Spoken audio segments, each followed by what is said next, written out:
We are many. Those that live beyond the veil of darkness, where nightmares are born. Sanity knows no bounds, and men's thrives on the suffering of the dead. Rot in the solace in the souls of the weak. We have taken refuge here among the mortals, in hope of harvest from innocence. Tread lightly in the search for the voices and stories of the departed, for in shadow hides the evil that lurks within.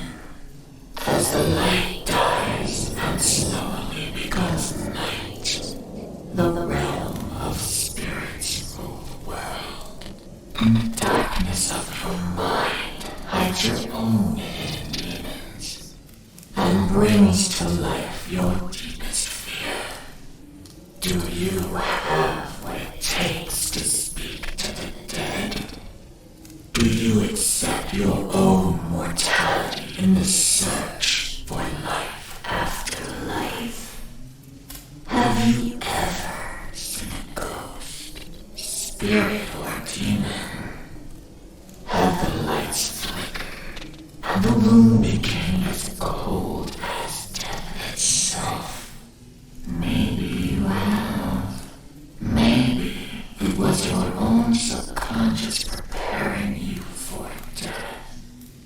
Come spend some of what's left of your own existence in our search for the answers that are hidden behind the veil. Shed off the blinders and open your mind's eye and listen to their stories. We are they. We are Incarnate Paranormal. And what is up, everybody? How y'all doing? Hope you guys had a great day. And for a Monday, yeah, just look at the stream title. Monday should be optional. But yeah, busy day, very demanding. It's all good. Made the day go faster, and just means I can get to the show that much quicker. We had a good show last night. Got three new viewers, which is great. But we only had 2 EVPs. Get off the chair and go back home. Pretty decent EVPs. We stopped at the 1 hour mark. We are in Dead's Tascam in Schumann's cell. So, which is in D8. Which is, they think that's where the guy was actually, Schumann was actually set on fire. So we'll have to go back through records and check that and see if that was correct. While the audio is playing, I'll pull that up. I pulled up a couple of old videos we're going to also do tonight. One from a residential and one from Nye County Courthouse. We haven't watched those in a while. It'll break up the monotony of the audio. So let's get this started, and I'll see if I can find that on Schumann.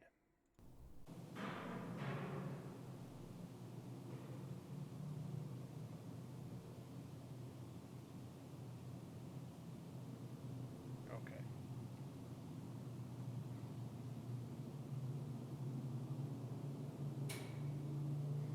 So we're still in 1800s. Oof. That's a lot. 1968.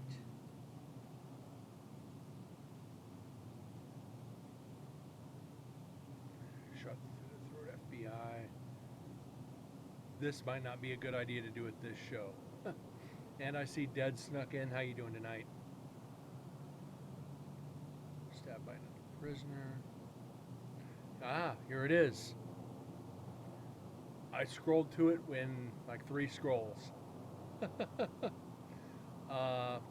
Ruben G. Bajarno, prisoner number 011151, white male, time of age of death 39, February 13th, 1934 to September 1, 1973. firebombed by another prisoner. Confirmed via grave marker. Prison for possession of narcotics. Prisoner Raymond Wallace Schumann poured flammable liquid on Baharno, set him on fire. Suffered burns over 80% of his body. Died in the hospital. So here it is. I can't believe I scrolled to it after as big as this list is. This is the cell where the recorder's at. So that's pretty cool. Get that down.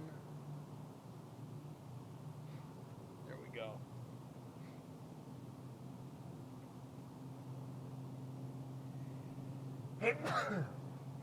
Sorry, guys.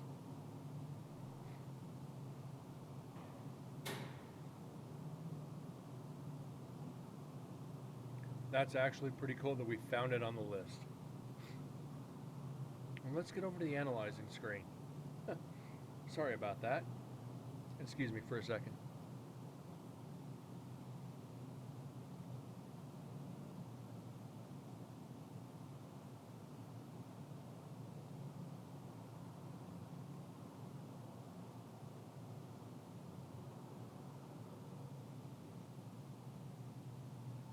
Can't believe I still had the main screen up and I was looking for the information on Schumann. But again, Ruben G. Baharno, 11151, white male, 39 years of age, 1934 to 1973, firebombed. That is just crazy. Anyways, back to the audio. We'll go about 30 minutes, then I'll throw a video in. Completely unrelated to the prison, but oh well.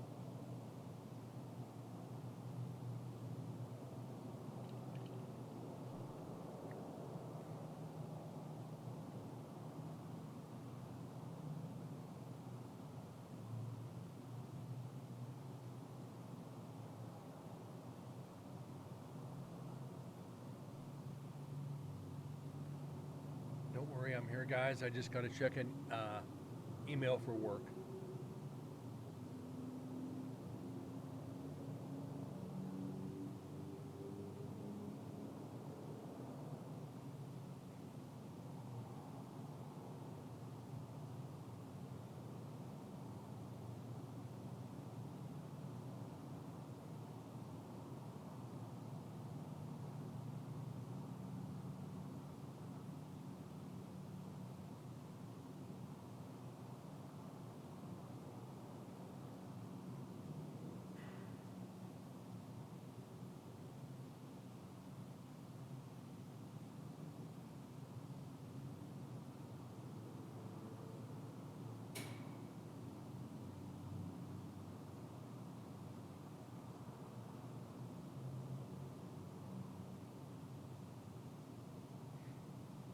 All right.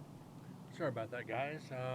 Evidently, they're doing it something at work Wednesday for National Women's Day. Coffee and donuts.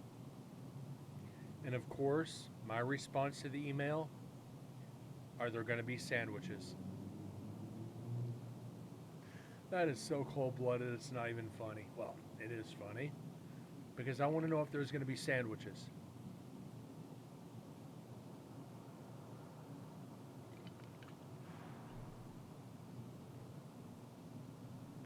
Because damn it, I might be hungry. I can see all the women out there watching this going, you asshole. I wear that crown with pride. But it's alright. Y'all hate me anyway, so.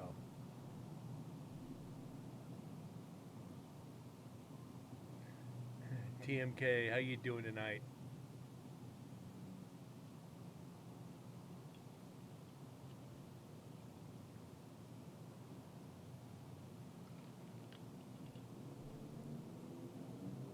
That's what we should do for Wednesday's show. I should dress up as a sandwich. Oh my God. Ugh. I can see the hate messages coming now. And Benny's here. Got 3 people in here already this evening. How you doing, Benny? Like I said at the very beginning, we're going to go through about half hour of audio. Then I'm going to bring up a couple old videos from different investigations.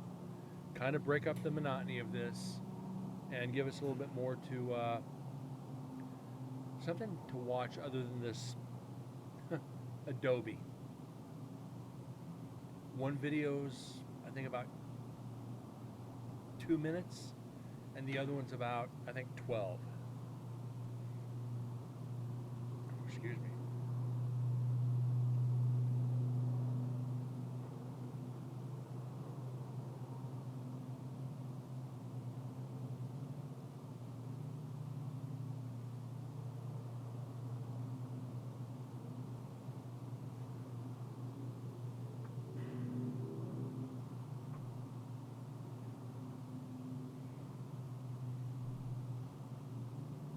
I have a question I asked you for this from the prison.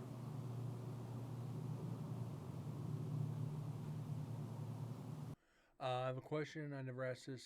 Is the footage just from the prison, and what would happen if we went to the end of the footage?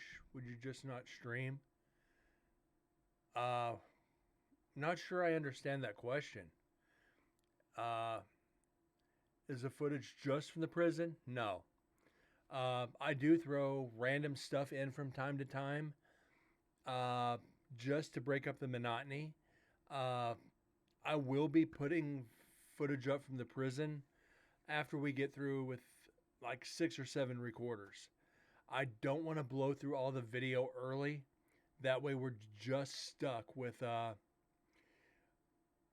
We're gonna run out of footage. There's you got to figure. I had a GoPro, and that's about 4 hours of video, static, which was about an hour and a half, and Dead's had a GoPro setup that was about an hour and a half to 2 hours. I break it up so we don't run out of footage. So we're not just doing straight audio. Uh, this year we should have more video. I'm trying to get a couple more GoPros. Uh, I go back once a year. It's expensive. You got to figure to go to Nevada State Prison. You figure you can get the airfare for about $150 round trip, at least for me.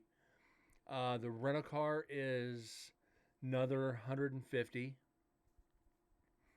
The prison is $125 a night, so that's $375. Figure $400.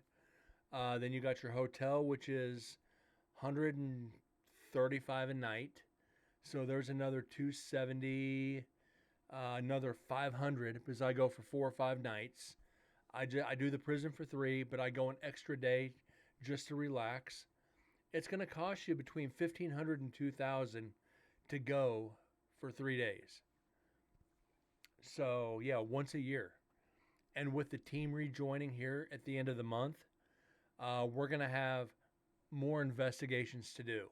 So we're going to have even more footage of other areas.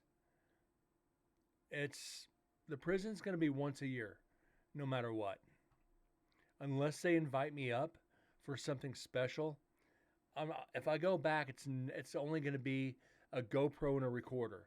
That's it. But if I go for the full investigation, then I take all my gear. But we will run out of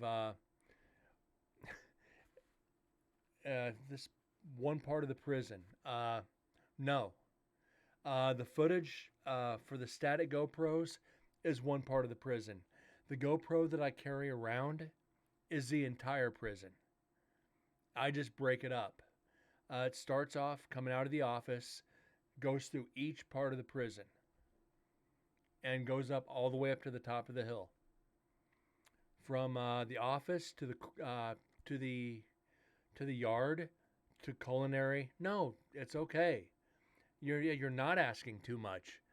I don't mind at all. I prefer questions. Go from culinary over to A block, up to B, up to execution, up to C, up to D, back down, driving home, listening along the cruise. Awesome, awesome. Thank you, Tipsy. Then from back down to A Block, we go over to Max, up to the infirmary. After infirmary, we make our way back down. Then we go up the hill to the newer cell blocks, to building 6, 7, 8, 9, 10, 11, 12, and 13. So the GoPro lasts. The GoPro I'm carrying covers all the footage. It's a matter of, if we get any footage. Out of the hours of video, we've only got like 3 things on video that we couldn't disprove it. And with disproving it, it's video so easy. It's shadows, it's ambient noise, it's ambient light. I don't like video, but you have to because it keeps people interested. If it was up to me, it'd be sole audio.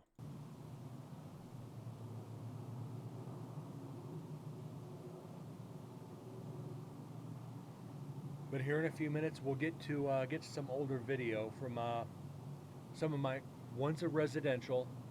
I tell people, 99% of the time, you never share video from a residential investigation. This client became a very good friend. Him and his wife and their granddaughter basically gave me full permission to share every bit of video and audio from their home. They no longer live in Las Vegas, so it doesn't identify them in any way. The other piece is a courthouse from northern Nevada that was built back in the early 1900s. Very haunted. The jail that was built underneath the courthouse, the steel from it came from the USS Nevada when it was decommissioned. So not only do you have the people that died in the jails, you have the energy from the sailors that died on the ship. When we analyzed the audio, we got that naval warning siren. We got people saying we're burning. Just some really weird stuff. So, it's video helps.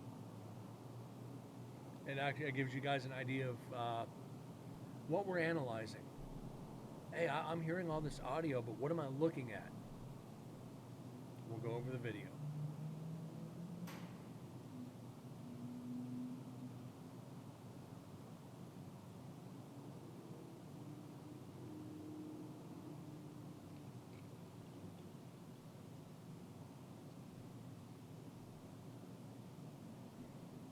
And we're going to get into a quiet recorder, I can tell.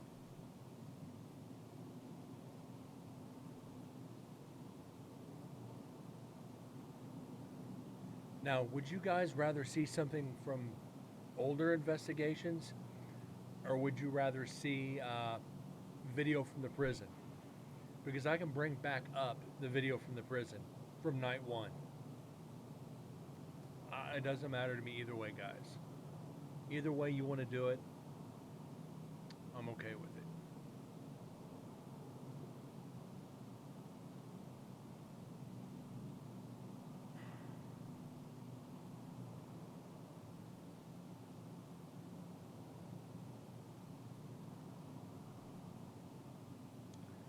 And I don't think I have this stuff on here.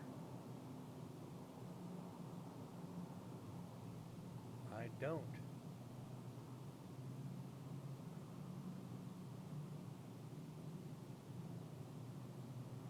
Well, take the video from the prison out of the equation.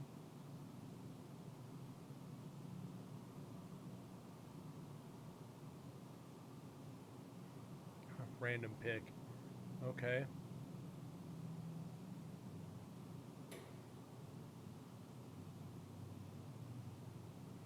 We can do all 3 for all I care tonight.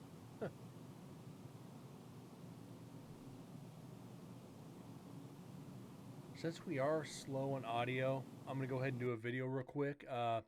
This first video is from a residential when I was affected by a spirit. I'll play it a couple times and tell you guys what to watch for.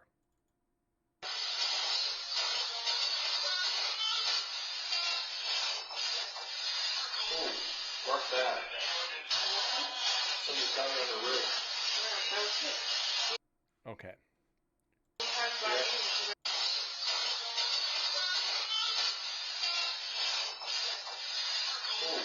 Mark that. Somebody's got me on the roof.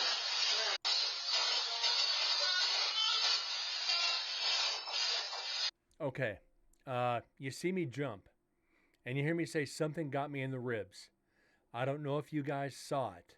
Let me turn off the camera just to get me out of the way. Pay attention to the edge of the bed between myself and Angela on the right. Pay very close attention to the edge of the bed. It's very quick. It's very quick. This is more visual than anything because something actually attacked me. So pay attention to the edge of the bed right in between Angela and myself.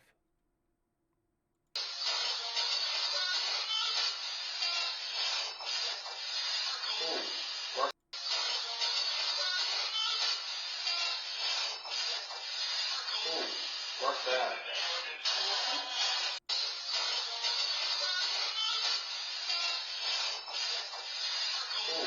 Mark that.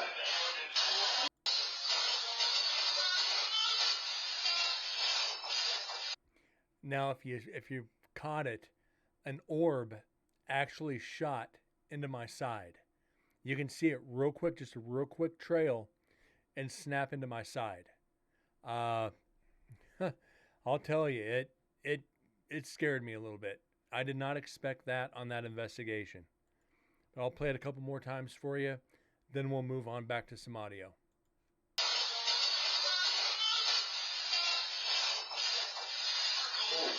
Mark that.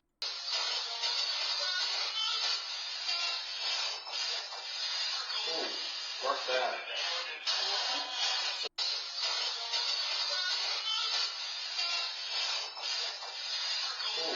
Mark that.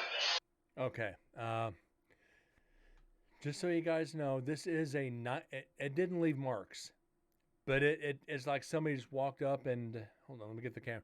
It's like somebody just walked up and just poked me in the side, like when somebody tries to. I hate saying it like this. Somebody tries to tickle you, and somebody just pops you in the side with a finger. That's what it felt like. It was like, what the hell was that? And this, mind you, it's pitch black in the room. This is a night vision security camera in their room. After we finished investigating, he sent me all the video from where we investigated. Thank God he did, because it helps. Otherwise, we would have just had the audio. To have the video to go with the audio of me saying something got me in the side, it pretty much confirms the evidence. And I wish I could go back to this house and investigate again. It was crazy active all the time. Back to audio.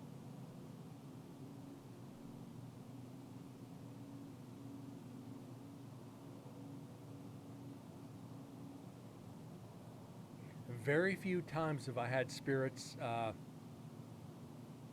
don't want to say attack me, but spirits touch me and it leaves marks. Out of almost 900 investigations, I'd say where marks were left, maybe 5-6 times.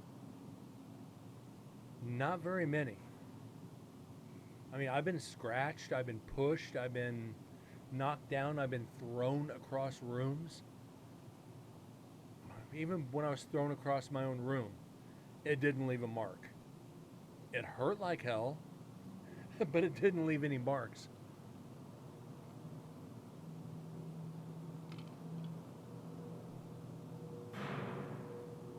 Mind you, it takes a lot of energy for a spirit to leave a mark on you. Because they don't have a physical form. It's basically like punching the wind. You're not going to get it.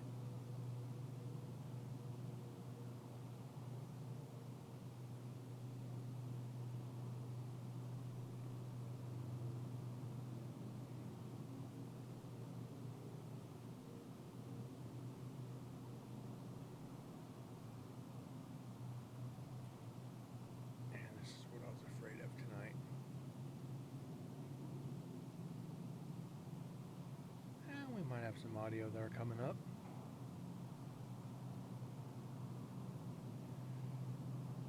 But we're 9 shows away from number 400, 8 shows away from number 100 for Nevada State Prison Part 3, and we are,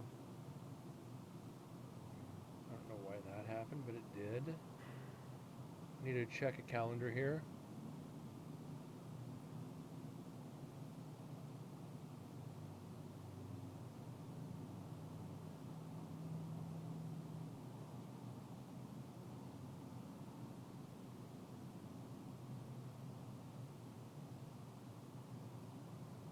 $185 days until Nevada State Prison Part 4.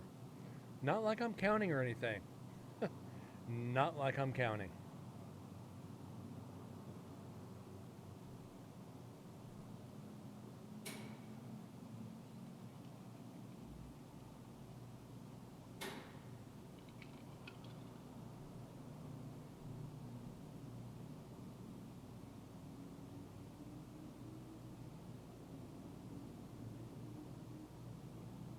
Mind you, like I said, the investigation is open to my viewers if you want to go. September 7th, 8th, and 9th. The 9th is already filled, so September 7th and 8th, which is a Thursday and a Friday. Call Phasmophobia, not really realistic, so the ghosts will come and haunt you after you investigate.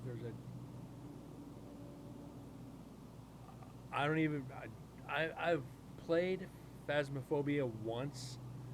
I think the dot projector is, I don't even know what that is in the game. If it's a laser grid where it projects a bunch of dots against the wall, that'd be a laser grid. The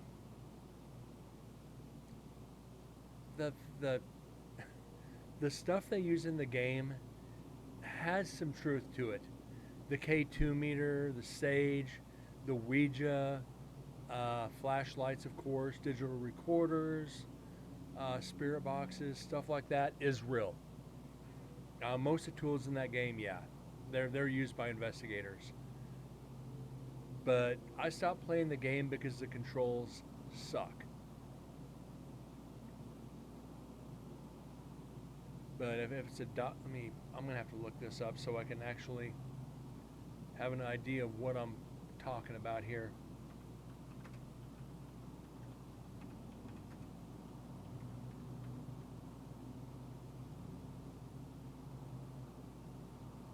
Yeah, dot projector, that's exactly what I thought.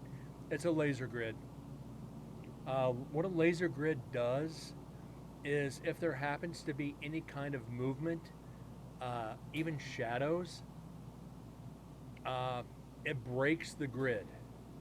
So it kind of bends the light, or not really bends it, it distorts the beams in the field. So you can actually see an image walking through as it breaks the beams. I tell people there's other means to do it. It's messier. Old school investigators in certain locations will actually take a bag of flour with them and sprinkle or dust the floor with flour. Why do you do that? If there happens to be a footstep, the flour is going to be imprinted, indented. If you really want to go all out, get a portable fog machine and just sit back and put the laser grid on the fog. That'll give you pretty much like a double whammy. You're gonna see the fog kind of swirl, as well as the break in the beams. I don't like laser grids. They're just another thing you need to buy batteries for. One of the worst things as an investigator is investing in freaking batteries. I have right now 18 digital recorders. Each one takes, well, 15 of them take 2 AAA batteries, and the rest take AA. Then you got your flashlight, takes AAA. Then you've got one of my microphones takes 2 AAs. Do that over 3 nights. You need, let's see, well, 2 times, that's 36, 72, 90. You need about 100 batteries for 3 nights of investigating. Go price that out. It's not fun. But yeah, the dot projector, laser grid. A lot of people swear by them.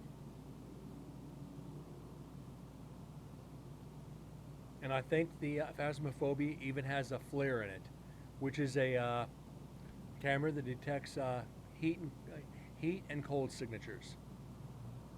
There is a serious flaw with using FLIRs on investigations. The problem is FLIR cameras only pick up solid objects. It doesn't pick up shadows. It doesn't pick up ghosts. It doesn't pick up spirits or demons. It picks up solid. Like if you've got a window, a drafty window at home. On a cold night, put the FLIR up to it. It'll show you where the leaks are, or where the draft is coming from around the windows. A solid object. People walk through with FLIRs saying, "Oh my God, look at the spirit walking towards us." That's not a spirit walking towards you. That's your shadow on the wall. That's a heat signature on the wall from your shadow.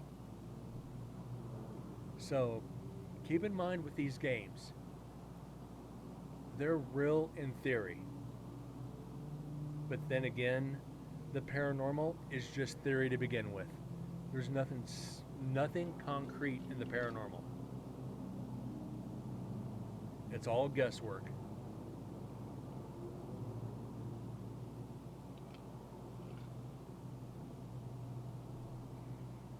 And always remember, like, it's going to be a little paranormal 101 right now. A lot of people bring religion into the paranormal. Fair. Okay, that's fair.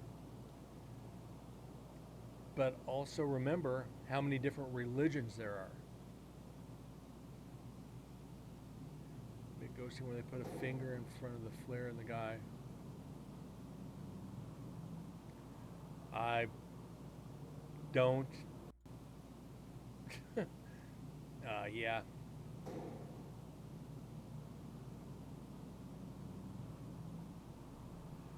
I don't have any doubts somebody would do that. With a FLIR, you can't really make out anything. Let me see if I still have this picture, and I'll show you what I mean.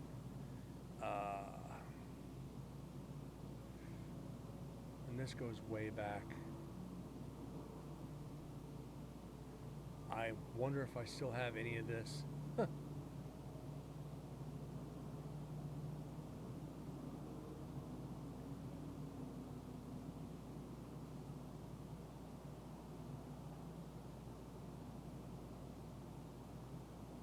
Bear with me while the audio is playing and I find this, because I really want to show you guys what I mean by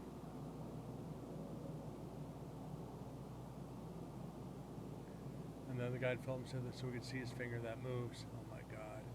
People are so eager to be the first team to just get the best evidence out there. They don't care about finding evidence. They don't care about peace of mind for the client.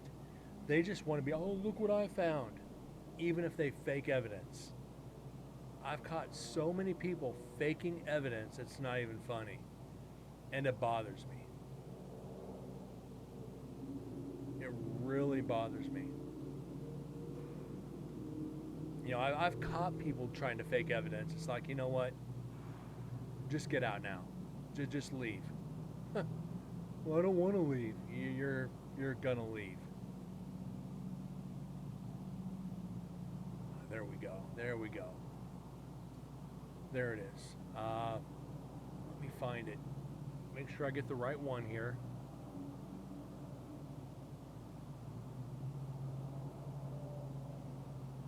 Okay. 2 examples. Here's one from a FLIR. This is other investigators. This is solid objects. This is human. You can see the heat signatures on the body. Remember this picture.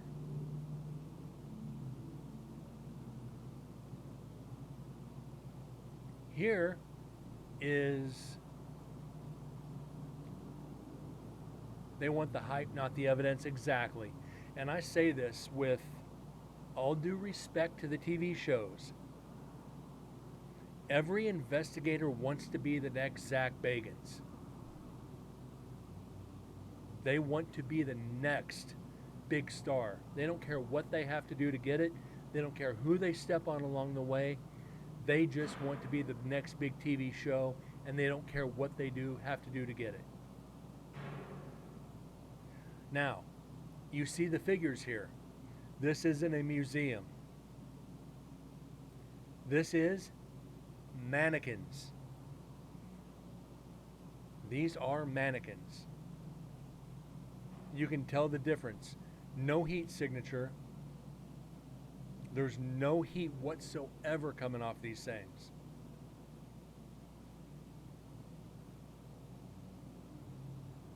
And the temperature hadn't changed. So you see, it has to be a solid object to register heat. And even with these, the only time you're registering heat, is off the vents. You can see where the vents are in the room. There's 3 spots. Not paranormal. You show this to somebody, they're going to be like, oh my God, look at the ghosts. No. How about we don't? And this is why this is a main reason why I started the show, is not only to share evidence or potential evidence, but to teach people what the paranormal really is, what we're trying to do. That there's so many bullshit artists out there. Just use your best judgment. Trust your instincts. And those that have been here for a long period of time know that I'm not one to raise the sunshine up your ass. Yeah, I'm just not going to even sugarcoat that. I'm going to tell you what I think. Is it the truth? Possibly. But I'm not going to lie to my viewers. I'm not going to lie to get viewers. I'm not going to fake evidence to get viewers. If I only ever have 10 viewers a night, so be it. I'm happy with that. I have a small, dedicated community. And occasionally we get random people to stop in. I get to share my experiences with them, and I hope they enjoy it. I hope they come back. But I know my dedicated viewers will be back every show. Because they know what they see here is a real deal. Now, don't get me wrong, there are a couple channels out there. They do the same thing. And they're great people, and they don't fake evidence. They don't fake anything. And we do share viewers.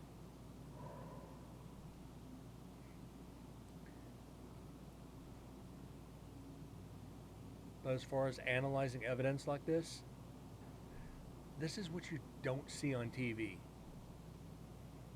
This is what you don't see them go through to get the show ready for you to watch. Hours upon hours of audio and video. It's like, oh, it's disheartening.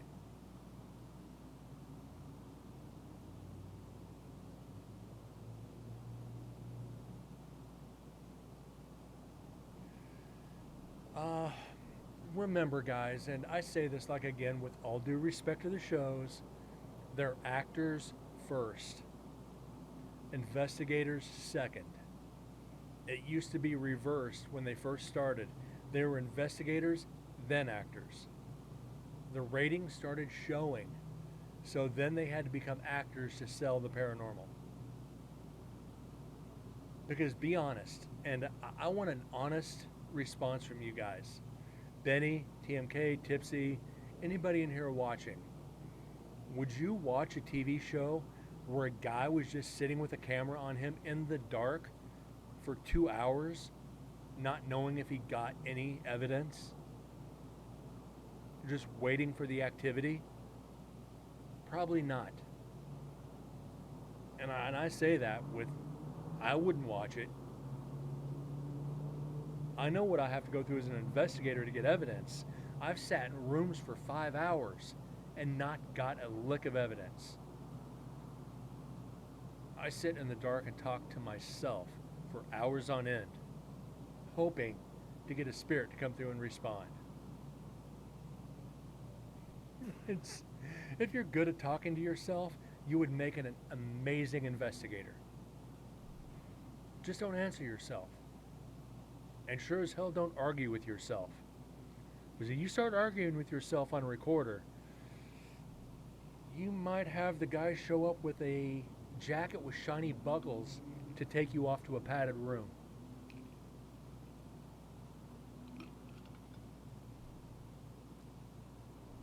Then you'll just be hugging yourself, pending a psychological evaluation.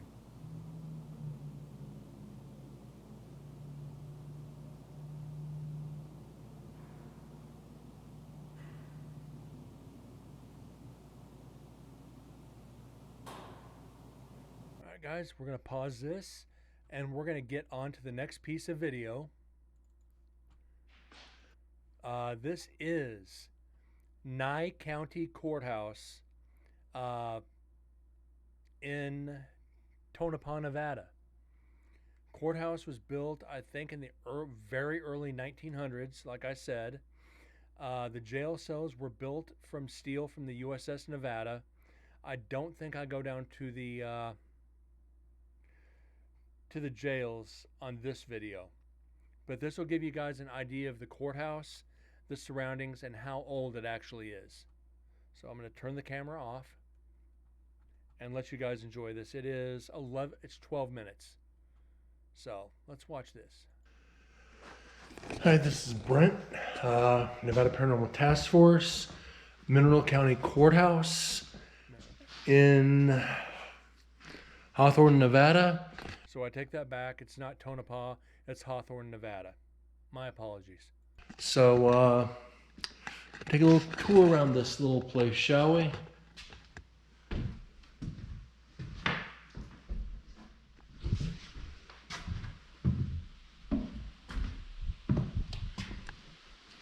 Like I said, my name is Brent. I am here with friend Chuck. If there's anything you'd like to say, any messages you have, please knock on your cell or feel free to speak up.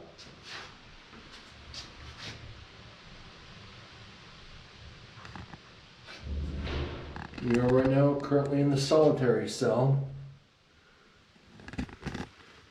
Somebody wrote their life story here. Perhaps their last message.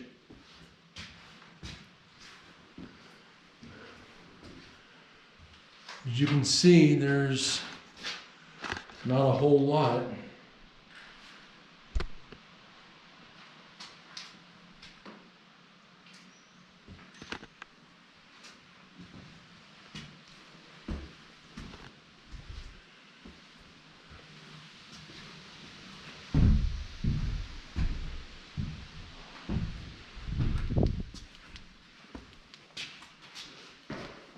What was that fell?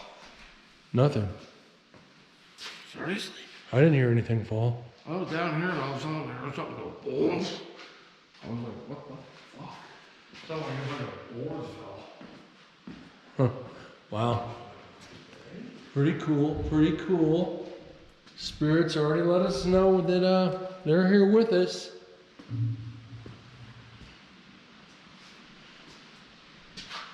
You can see people have come in here through the years and left some graffiti. Wayne Fawcett busted. Well, obviously we're busted. You wouldn't be in a jail. Like I said, my name is Brent. If you have any messages for us.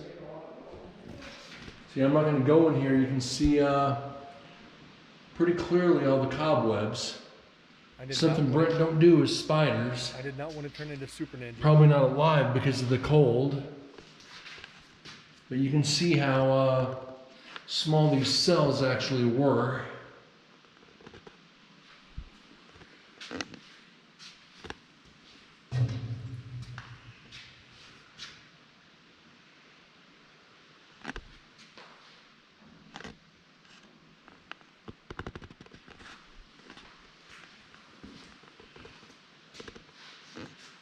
Que viva nuestra whatever. Just goes to show you people did come in here and tag. No respect whatsoever for history. You can see that's definitely not part of the typical jail. See, the years have not been kind to this old girl.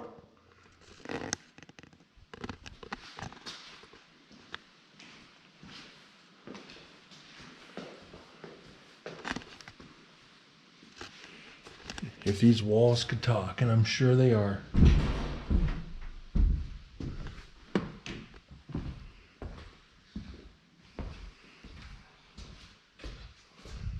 Yeah, I was in the courtrooms and down in the jail cells and it just sounded like a bunch of boards just went. That's nuts, dude. Hopefully, I mean, it was, I was, wow, my recorder right here. I probably picked it up. hopefully I caught it on here being in the other room. Which would be really cool. It wasn't the wind. You can see.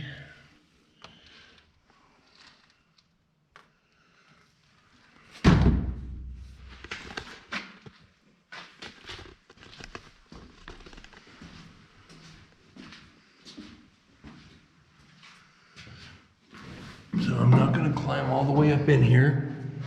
You can see just a loft. You can see all the original lights. Maybe this was just storage area or whatever, I don't know. A little too dusty for my taste.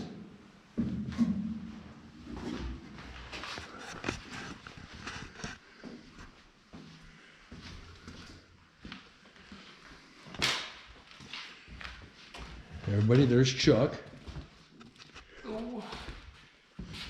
Director, Nevada Paranormal Task Force. Good man right there. I'm no longer with. Contrary to what you might hear, he's a good guy.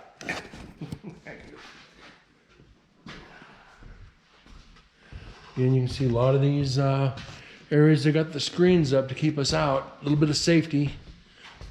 You can see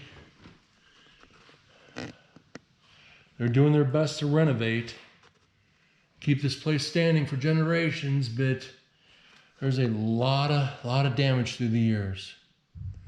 Kind of sad, actually.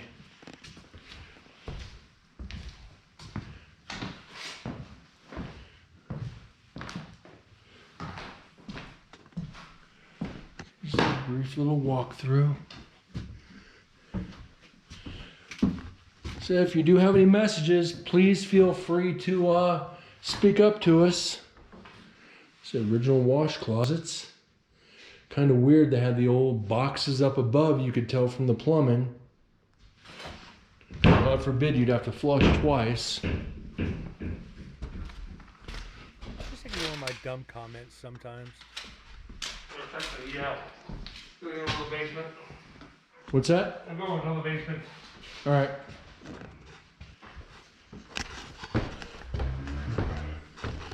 We're gonna go upstairs here. Then we're gonna head down to the basement.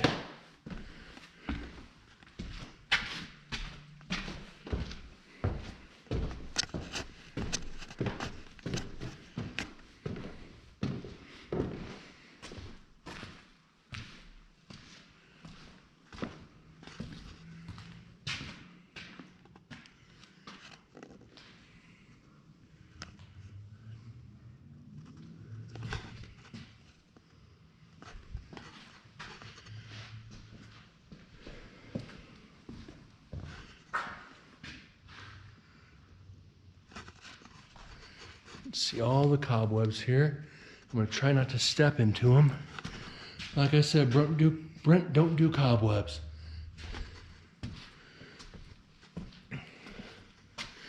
The original safes. Kind of cool. Unfortunately, they are locked.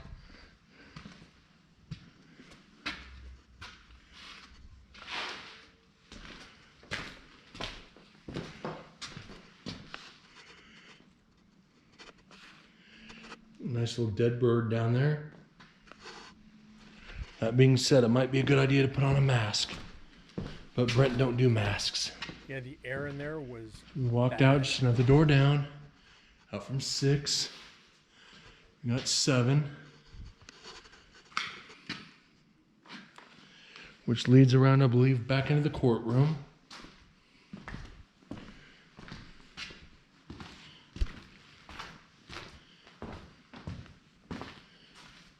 Another dead pigeon. So, my name is Brent. If you do have any words for us, please knock on something. Please let us be heard. Let yourself known. We are here to communicate with you. Chuck and Kim wanted me to come into this building and experience it for myself. They invited me along, so here I is.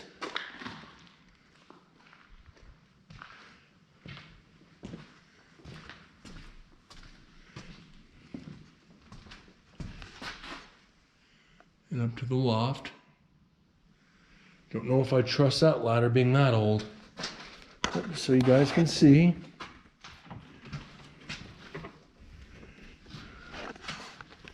How cool is that?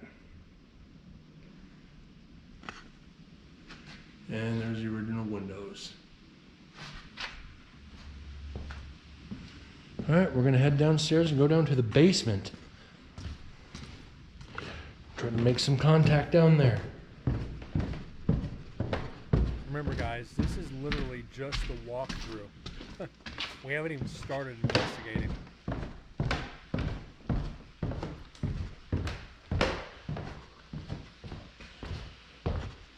See, we're gonna make the trek outside into the weather. Kind of nasty.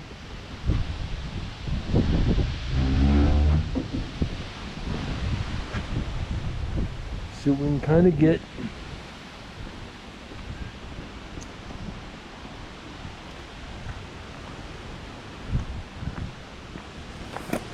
Kind of cool, ain't it, guys? An amazing building.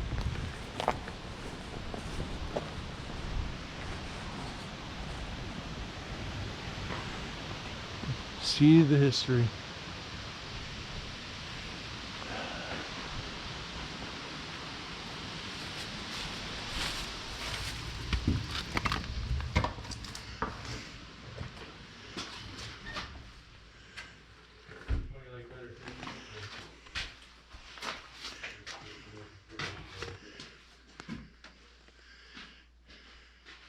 I guess that's a maze down here. Yeah, I can tell. And more law records back this way.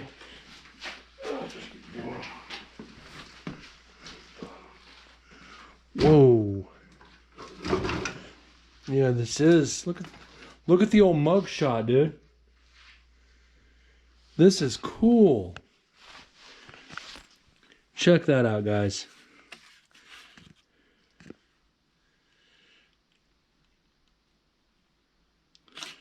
That is cool. Some old records. If these walls could really talk, and I bet they are. More original mug shots. This is cool. They literally just threw him down like they're nothing. Makeshift. So yeah, there's pretty much just vague walkthrough. There's like it's like a 3-part walkthrough. We hadn't even started investigating. I love old mugshots, as you even across. Yeah, there was so much in there, and the air was terrible. Mind you, this was in the middle of COVID that we actually got to go up there and investigate. A lot of places let us in. They're closed. I mean, this is not a condemned building, but a closed historical marker. The caretakers, yeah, well, we'll make a donation. Let us in. We even got to go up and investigate. Yeah, we made a donation to help the upkeep. I don't even remember what it was. It wasn't terrible, but we also got to do a hospital, which I can't share. I actually had to make that private. I forgot that I had to actually delete the show. I had shared it, and I literally forgot. We weren't really supposed to share it. It's a big, oh yeah, you're talking going back to the 1890. It's like you saw the jail cells. This is history. It's a museum. It's a living museum. If they got the donations to actually renovate, but here's the problem. When you renovate historical buildings, I know in some areas in Nevada, like the Huntridge Theater here in Las Vegas, built back in I think it was the 30s or the 40s, to be able to declare it a historical marker, they have to have the original brass, the original paint, original woodworkings. You have to literally bring it back to the way it was when it was operating. So, like for that courthouse, the original woodwork for the stairs, the judge's chambers, the courtroom, the paint and the cells. Could you imagine finding that green paint? I guarantee 1,000% that paint has not been made since 1952 at the latest. It's to be able to make a historical marker like that without it being dilapidated and collapsed and just ill repair. It takes so much money for that courthouse to be brought up to where people could come in and do tours. I'd be willing to bet it would take probably $2 to $3 million, if not more. Electrical, because now you got to worry about rats. Everybody knows rats love to chew on wire. If you go in there, turn the power on, and flip a switch, you could spark and burn down the building. You got to rerun all the wiring, all the plumbing. There's so much to do. These historical places are amazing. But to be able to walk into it and see the history as it sat, as an investigator, that's another benefit about being an investigator. You're not just an investigator. You're there to keep the history alive. They can mix colors, requires the right people to fake the original, yes. But getting close to that green, that baby poop green, there's no really other way to pea soup green. I don't know why they use that depressing green. I think they used it as a mental deterrent. You use a color like that, you're not going to be energized. You're not going to want to get it. You're just going to be like, you're just going to slump down and be like, yeah, okay. I think they do that for a reason. Certain colors spark certain emotional responses, and I think that green is meant to calm the mood. But me being put in a green cell, I'd be fighting like hell to get out of there. I don't know about you guys.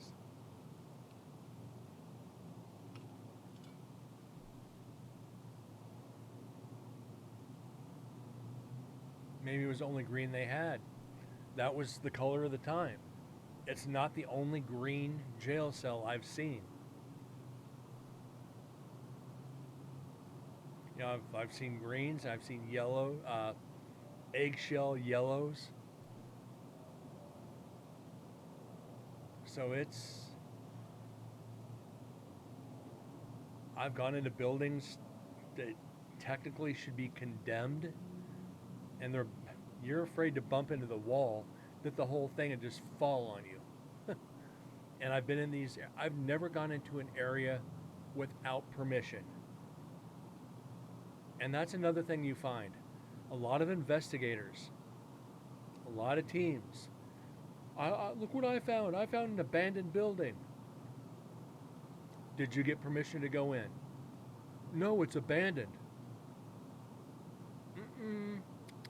No, no, no, no, no, no, no, no. Abandoned does not mean unowned. Abandoned means the owner of the property does not want to keep it up. He has the deed to that property,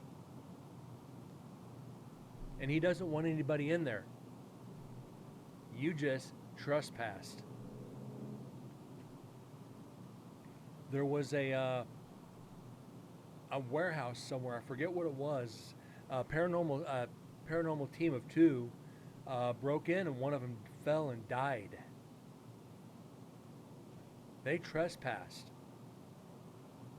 Not only did he go to the hospital, I think he got charged with criminal trespass because he did property damage when he fell through the floor.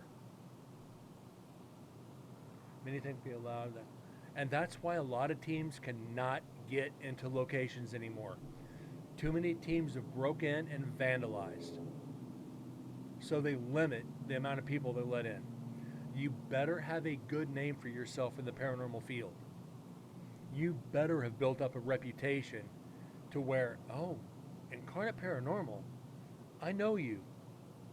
Yeah, I've been with 4 other teams. All right, you want to come in? You know, you know what, I'll make you a deal. Handheld equipment only.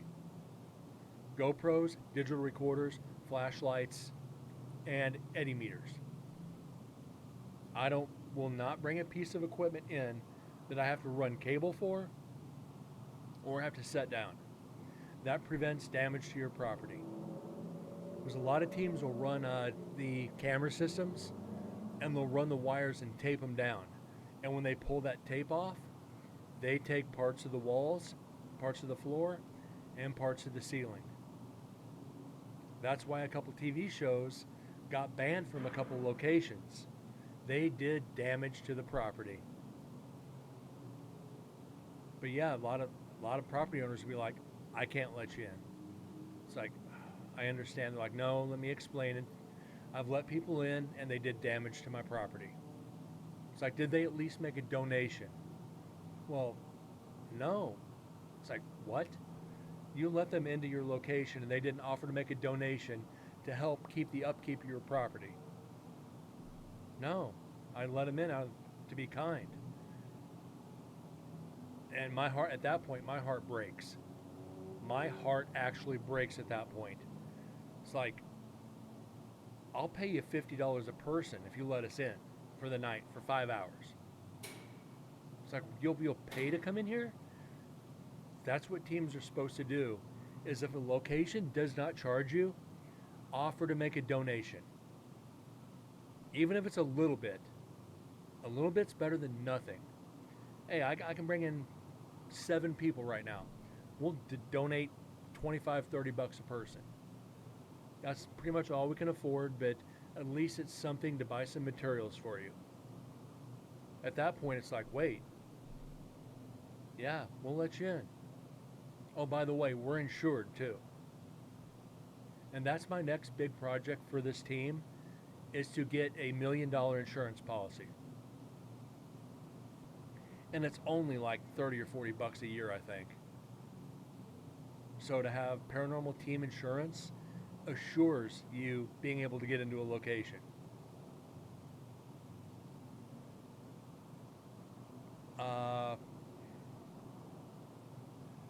Benny, depends on the location. I would say yes. If it's a historical location, offer to make a donation. Be like, hey, can I come in and look around? I won't touch anything. Tell them you're a history buff. You just use history. Say, I'm a history buff and I'd like to look around. If I can make a donation, if you'd let me in for a couple hours. 9 times out of 10, yes, they will. Paranormal, you're up around 65-70% right now. If you don't have a name for yourself, it's 50-50. And if you don't make a donation,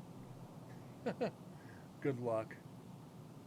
Unless you get a really nice person, they ain't gonna do it.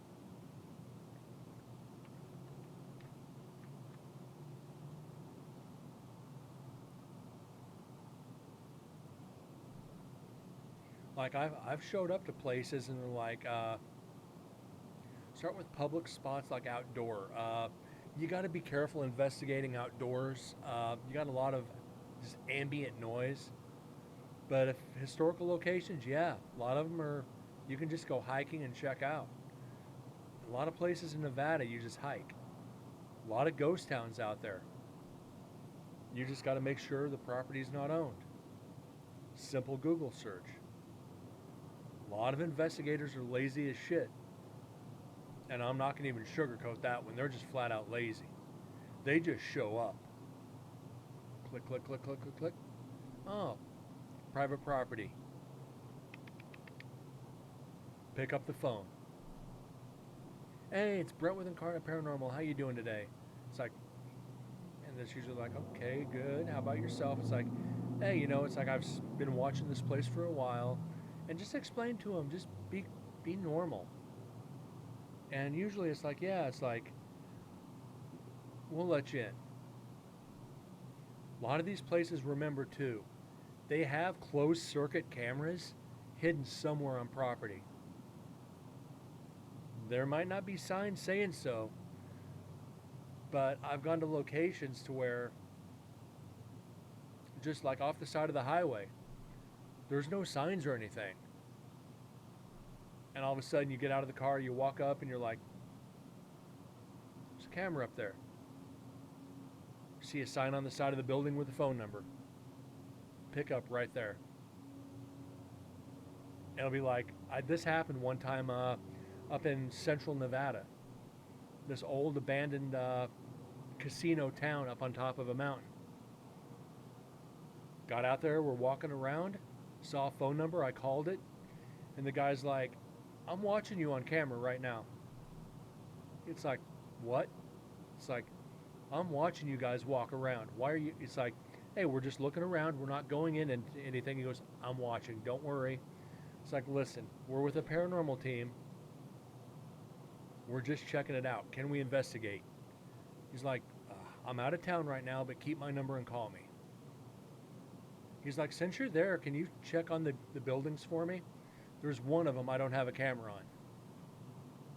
It's like, yeah, we'll do that for you. We're here. He was in like, I think he was like back east somewhere. It's like, yeah, I'll just keep you on the phone and walk over there. It's like, it was one of the gas stations. It's like, well, are the doors supposed to be open? He's like, no. It's like, it's empty. Evidently, he had stored some antique slot machines in there, and somebody broke in and cleared them out. And having to tell somebody that on the phone, the property manager on the phone, that somebody robbed him while you're trying to get in there to investigate, oh, that was not good. But it also keeps you in people's good graces and they remember you.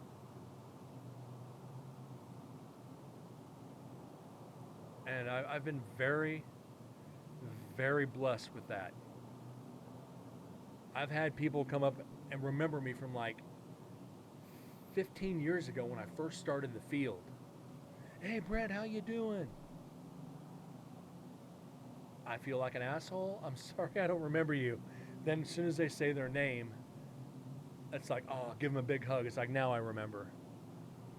They had values on the one house. They did not have a cam on. This guy lived on the East Coast. This guy had this thing like seriously locked up. We're talking padlocks on the doors. It. I don't know how the people got into it, but they did. But yeah, it's odd they had the values on the one building. But the others, they were all torn to shit. They were all vandalized beyond repair. But he had cameras on everything except that one. But the fact he said he saw me on camera when I called him, it showed trust that we weren't doing what we weren't supposed to do, which a strong portion of teams, like I said, do. They don't ask, they don't research, they just go.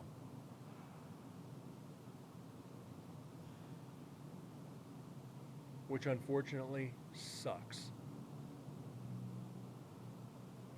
I've actually called out paranormal teams here in Nevada. I'm not going to say the team. One of them went out to a ghost town about 3 hours from Vegas. And it's very well known. They videoing themselves. And they videoed themselves looking at a no trespassing sign, do not cross this fence. They videoed themselves going over the fence, walking into the building that said no trespassing, videoing, doing their little miniature investigation, looking out the window at the sign that says no trespassing, then walking out. They had this posted on YouTube. What did I do? I downloaded the video and I sent it to the sheriff's department.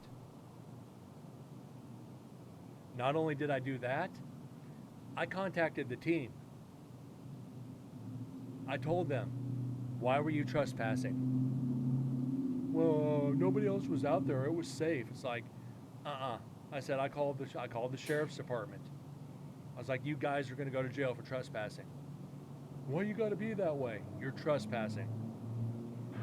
5 minutes later, the video was taken down. The next day, the video was put back up with the trespassing taken out of the video. What do? Contact the team again.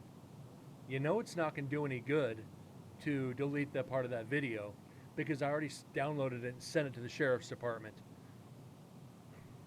The entire video was gone. I think they stopped investigating. It was like, you're not going to ruin my chance to be in these areas because you're an idiot. I'm not a narc. I'm not one to rat people out. But when it comes to trespassing, I have zero tolerance. You're affecting the history and the safety of that place. They could go in there and corner the entire ghost town off to the public, and nobody could go out there again because one team decided to screw it for everybody. Preserve the history. Excuse me. Just preserve the history. It's not much to ask. I'm 46 years old. I want the 20-somethings that are starting to investigate to appreciate it when they get to my age. When they've been investigating as long as I have or longer,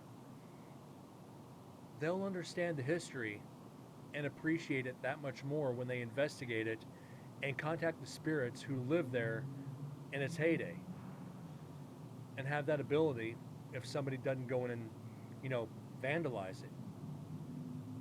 And a lot of teams will vandalize these ghost towns that are way out. The ones you have to off-road to get to.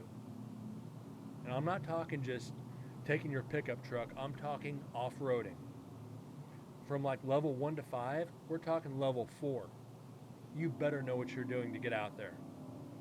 People go out there, they knock down the buildings, they spray paint, they steal, they do whatever.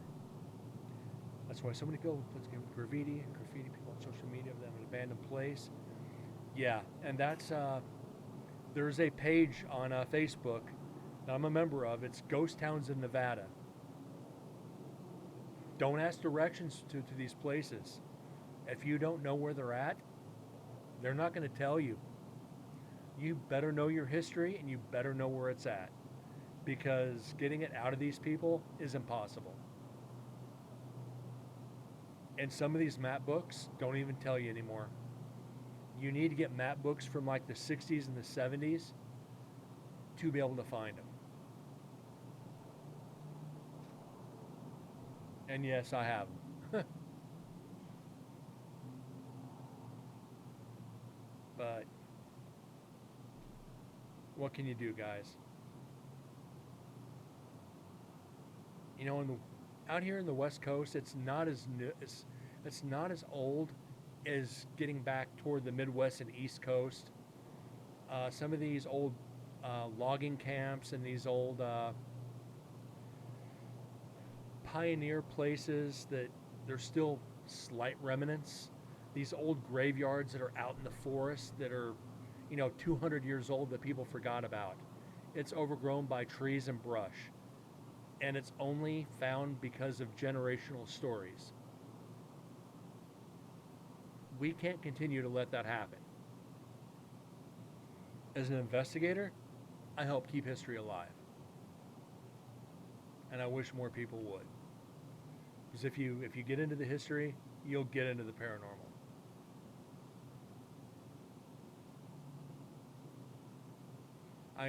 For any history buffs, when Wild Bill Hickok was murdered, how would you like to go to the building where he was shot and try and not only see the history of that, but try to contact his spirit? Even Tombstone, Arizona, go down and visit the Birdcage Theater where the Earps and the Clantons and the McLauries all went. It's, everybody knows Tombstone burnt down twice. A lot of the original buildings are gone. Yeah, they rebuilt, but Birdcage is one of the original buildings still standing. The history and the paranormal in that place are intertwined. To sit at the poker table where, Doc Holliday may have sat, to walk over to the OK Corral where the gunfight was, that's history that we can't forget. Another side why you guys will understand why I love the paranormal so much. It's because of the history. Half of the history is the buildings, and the other half is the stories that are just passed down, and you want to find them. You want to find out how true the stories are. And I say this, I don't like knowing too much history when I go to investigate. I wait till after I investigate to know more history. Why? Because I don't want contamination in my investigations. I'll go investigate and compare what I find to the history. Yeah, like places like Tombstone, I grew up reading about it, so I would know it before I investigated it. But other places, go investigate. See what spirits you could find and match it to the actual history. You'll surprise yourself. It'll shock you to find out what remains.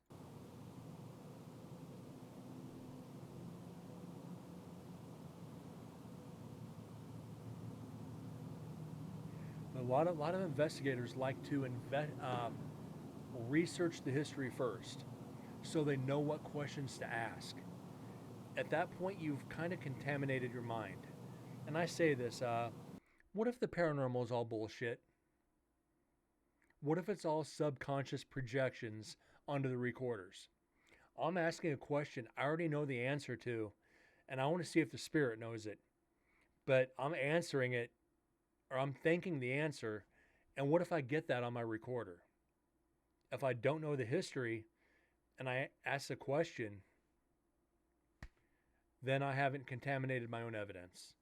It's just a personal theory that I've been working with, but I go in blind. Don't know very much.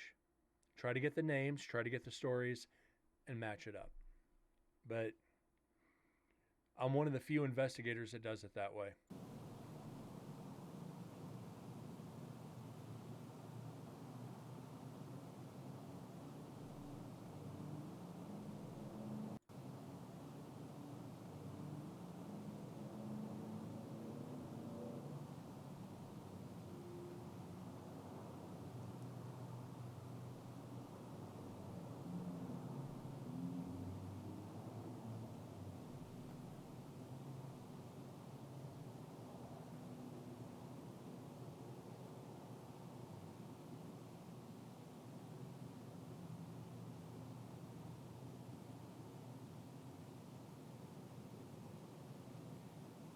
Yes, you hear a sound on the radio, assuming you're meaning spirit box, and you think it's a name or the thing where like, we should think, yeah.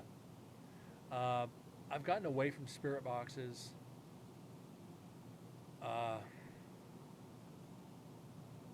Unless there's an area where there's no reception.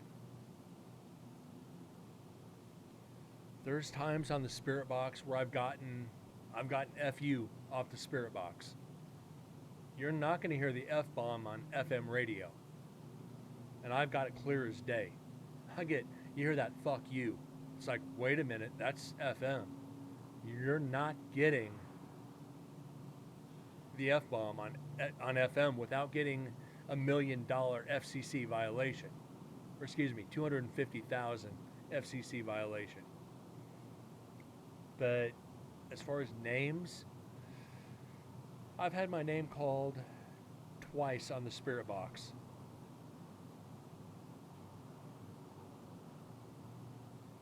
And the only time, the first time, I'd only been in the paranormal maybe 2 years. I was investigating a cemetery here in Vegas. I was inside the, unless it's Joe Rogan, but I think he's serious. But yeah, I get you. I was inside the mausoleum, inside where they raised the bodies up to put into the walls. And I had the director of the team outside with a spirit box, and my full name came through the spirit box. Clear as day. Full first, middle, and last name. And it was kind of staggered. It was like, it said it. I'm like going, wait, what? And I popped my head out. He goes, dude, that just said your full name. It's like, yeah. It threw me off because I'd never heard it. I'd never had my name called on an investigation through a piece of equipment. Years have gone on, I've kind of put that toy away. You kind of grow as an investigator. And you find out what works best for you, and you stick with it. You don't really break off unless something really piques your fancy. Like I said, for me now it's digital recorders, obviously, the GoPro, the Edimeter, and a full spectrum camera. Why? Because it's in a different field of light. You're not going to get as much interference as a regular camera. And maybe throw in some some IR strobes. Strobe photography is a great experiment.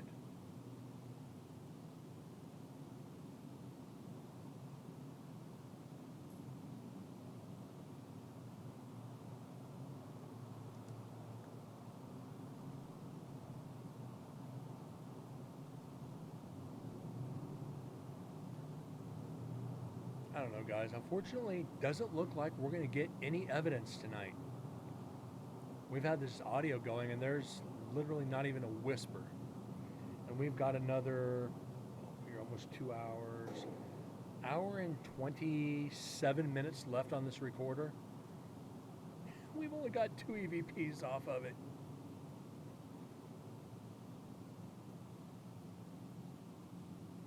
It's okay though, guys. It's always tomorrow night with it.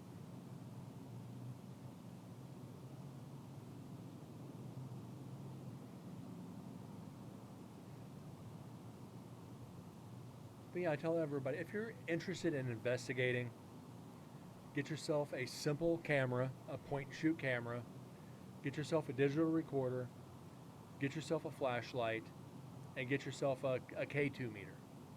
K2 meter is optional. But digital recorder, flashlight, and camera, that's all you really need. Unless you want to swap out the camera for a GoPro, that way you have video evidence. Which I think is better than a camera, but yeah, 3 things. You can do it on a budget. Get a GoPro 8 instead of going for the 10 or the 11. You know, figure $200, 15 for a flashlight, and another 70 for a great recorder.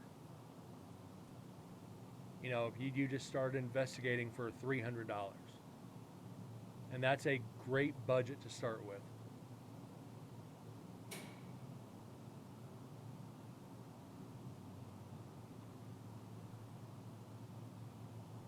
Hell, hit up the pawn shops. Find a cheaper camera. But you want a great digital recorder. That's my suggestion. If you're going to spend the money, spend it on a great digital recorder. It's weekend investigating. You don't need much else. Trust me on that. But anyways, guys, we haven't got any evidence tonight, which is all right. We went through a couple old videos. I think I'm going to do this for the next couple of shows as well, is bring back old videos here and there so we get to see some other stuff that I've done, breaks up the monotony of just audio. It's going to be a couple more recorders before we even dip into the GoPros from this night 2. But we'll get to them. And it'll be here and there. I said we got 3 GoPros to go through. One of them's an hour and a half, the next one's 2.5, and the next one's like 4. So we'll do that in blocks. And yeah, we're going to have some fun with it. Hopefully tomorrow night we get some evidence. But I truly thank you guys for tuning in tonight. TM, Benny, Tipsy, and anybody else who's just lurking. I greatly appreciate you guys being here. And I hope you enjoyed the videos and me rambling on and on tonight. Because every once in a while I just get that long-windedness about the paranormal. And it's kind of hard to shut me up. Maybe I should go back on the radio. But anyways, guys, have a great night. God bless. See you tomorrow night. And thanks again. See y'all later.